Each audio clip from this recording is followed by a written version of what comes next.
Hello viewers, কি অবস্থা সবার, কেমন আছেন? আই হোপ সবাই খুব ভালো আছেন। আমিও আলহামদুলিল্লাহ খুব ভালো আছি। যেহেতু আমি খুব ভোরবেলা ঘুম থেকে উঠে যাই, ঘুম থেকে উঠেই আমি সবার আগে আমার জন্য চাটা বানিয়ে ফেলি। কারণ চা না হলে আমার চলেই না, চা খেতেই হবে। আমি রোজ কিভাবে আমার জন্য চাটা বানাই তারই একটা ছোট্ট ভিডিও আজকে আপনাদের সাথে শেয়ার করতে চলে আসলাম। যদিও চা বানানো একটা কমন জিনিস, খুবই সহজ কাজ, এটা সবাই পারে বানাতে, কিন্তু এক একজন এক একভাবে বানায়। মোটামুটি সবাই একই নিয়মে বানায়। আমার হাতের চা খুবই স্পেশাল, এবং আমার হাতের চা এই পর্যন্ত যারা যারা খেয়েছে দেশে বিদেশে সবাই আমার চায়ের সবসময় প্রশংসা করেছে।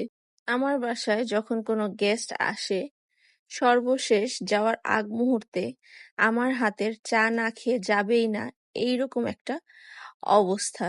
সো বুঝতেই পারছেন যে আমার হাতের চা কতটা স্পেশাল। এই তো আমার চা বানানো হয়ে গিয়েছে, দেখুন চায়ের কালারটা কত সুন্দর হয়েছে। নিজে কিছু বানিয়ে খাওয়ার স্বাদই আলাদা। আমার ভিডিওটা কেমন লেগেছে জানাবেন।